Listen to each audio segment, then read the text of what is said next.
Hey everybody, this is Chris, and this time I want to read a story together in English to help you practice your English and learn the British accent. I really hope you enjoy it.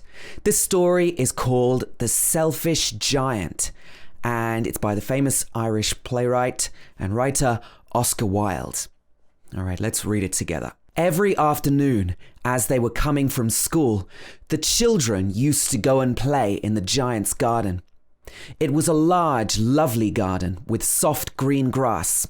Here and there, over the grass, stood beautiful flowers like stars, and there were 12 peach trees that in the springtime broke out into delicate blossoms of pink and pearl, and in the autumn bore rich fruit.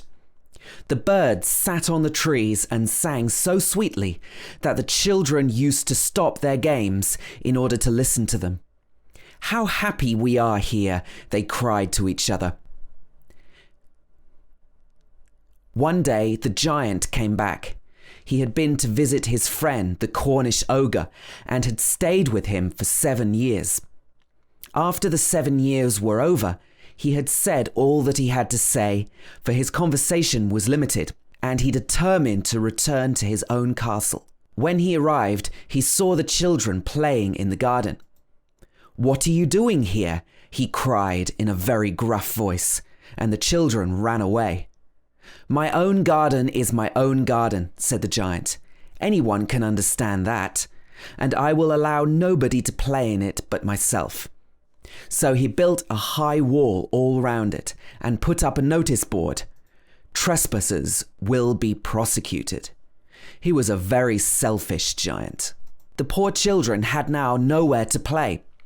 They tried to play on the road, but the road was very dusty and full of hard stones, and they did not like it.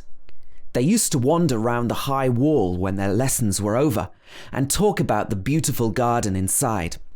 "How happy we were there," they said to each other. Then the spring came, and all over the country there were little blossoms and little birds. Only in the garden of the selfish giant it was still winter.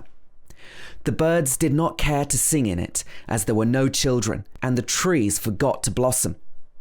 Once a beautiful flower put its head out from the grass, but when it saw the notice board, it was so sorry for the children that it slipped back into the ground again and went off to sleep. The only people who were pleased were the snow and the frost. "Spring has forgotten this garden," they cried, "so we will live here all the year round." The snow covered up the grass with her great white cloak, and the frost painted all the trees silver.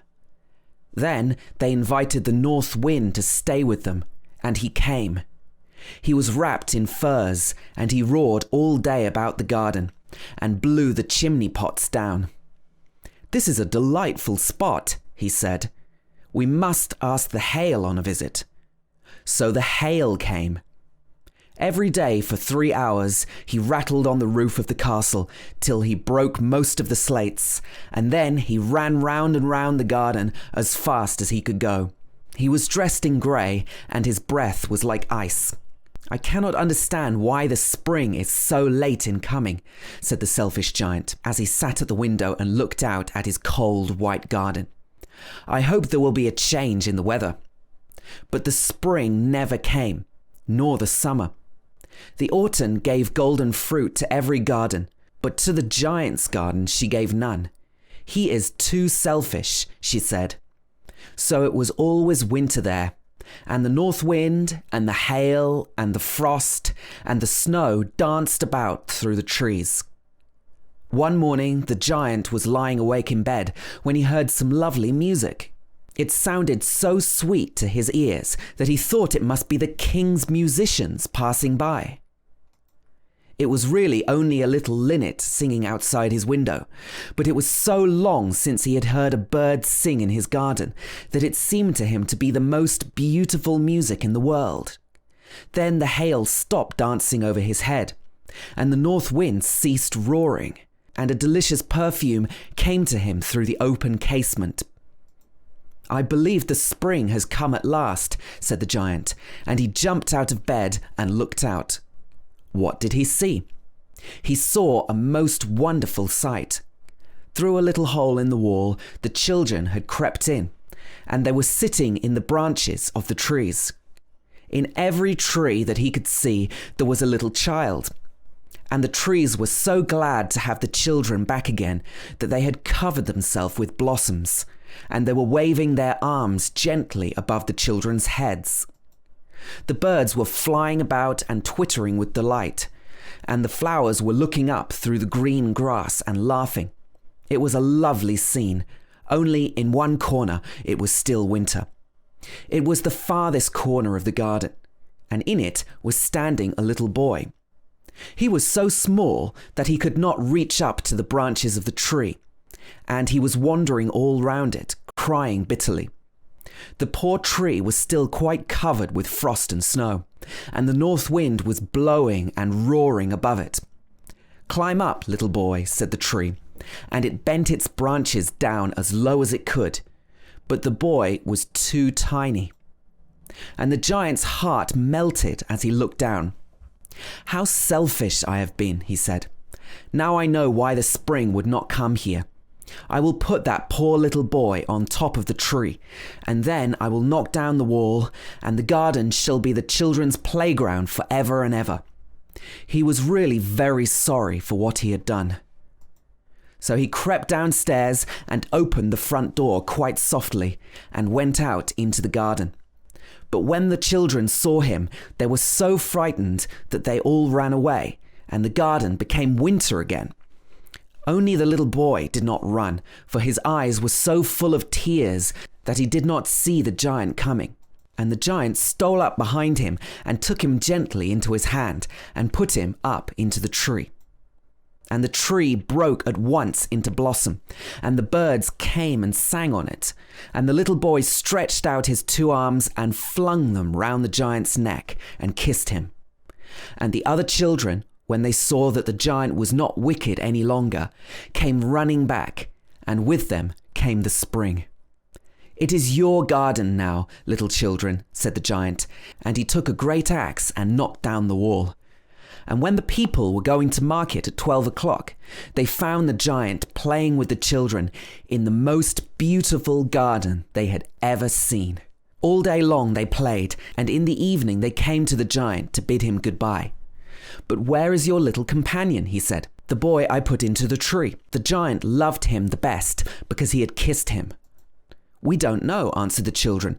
"He has gone away." "You must tell him to be sure and come here tomorrow," said the giant. But the children said that they did not know where he lived. They had never seen him before, and the giant felt very sad. Every afternoon, when school was over, the children came and played with the giant. But the little boy whom the giant loved was never seen again. The giant was kind to all the children, yet he longed for his first little friend and often spoke of him. "How I would like to see him," he used to say. Years went over, and the giant grew very old and feeble. He could not play about anymore, so he sat in a huge armchair and watched the children at their games and admired his garden. "I have many beautiful flowers," he said, "but the children are the most beautiful flowers of all." One winter morning, he looked out of his window as he was dressing. He did not hate the winter now, for he knew that it was merely the spring asleep and that the flowers were resting. Suddenly he rubbed his eyes in wonder and looked and looked. It certainly was a marvelous sight. In the farthest corner of the garden was a tree quite covered with lovely white blossoms. Its branches were all golden, and silver fruit hung down from them, and underneath it stood the little boy he had loved. Downstairs ran the giant in great joy and out into the garden. He hastened across the grass and came near to the child.